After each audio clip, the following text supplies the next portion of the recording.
I'm not sure if you've seen any of those memes that are going around the internet right now about the stuff that you think about differently because of COVID. Well, there's some of those at work. I think it's so interesting that now we have to wear gloves no matter what we're doing. Don't get me wrong. I definitely think in the food industry, there are times that it is necessary to wear gloves.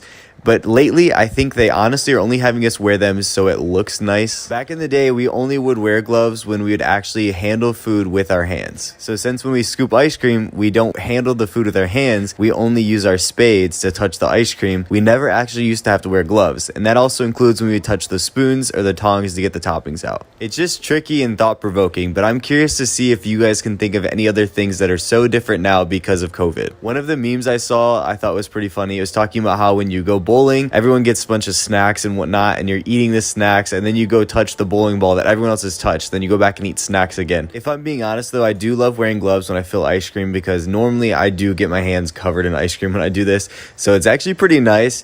But I think I probably go through so many gloves every single day because sometimes if you're working by yourself, you have to ring somebody out. So then what happens is you put on a pair of gloves, you help the customer, you have to ring them out, then you have to take off the gloves because you touched money, then you have to put on a new pair of gloves. And so that's just a lot of pairs of gloves that you're wasting just every single time you help a customer. I'm curious to hear your perspective on all the gloves. Do you think there's a better way? I don't know. Let me know in the comments. I've been traveling around to different locations, and this is actually location number 15 that I've been able to work at.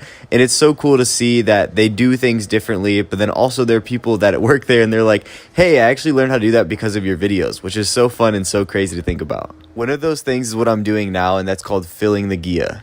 The Ghia, Ghea, is the freezer that we keep all of this ice cream in. Whenever you fill the Ghia, you take the pan of ice cream that's almost empty out, and then you put a new fresh pan in, and then you're going to scrape all of the old stuff out into the new pan. But sometimes there's some struggles on the way. This one, because of all the humidity down here in Florida, it ended up having some ice form on top, and then I wasn't paying attention when I pulled the paper off, which caused all the ice to fall on the ice cream. So now I'm scraping all of the ice crystals out. Since I'm putting stuff into the spade well, I know I have to go over it again because you're going to ask questions, but the water looks dirty because it has ice cream in it. It's just the ice cream melting, and then it all gets cleaned out by the running water that washes it down the hole in the middle. Let's grab out our close to empty pan of strawberry. I usually like to fill them whenever I can see the bottom, or if I scoop out one more ice cream that I can see the bottom. Then I make sure I put the full pan down in there so that in case we're busy, they can go ahead and scoop it out while I clean out this other pan. Also, please be very, very, very careful when you drop those pans in there. They're really heavy and their edges are really sharp. So you want to make sure your fingers are out of the way because I've seen way too many people cut their fingers. And once you get the other pan out, you're going to notice that there might be some other flavors that got flung in there throughout the day.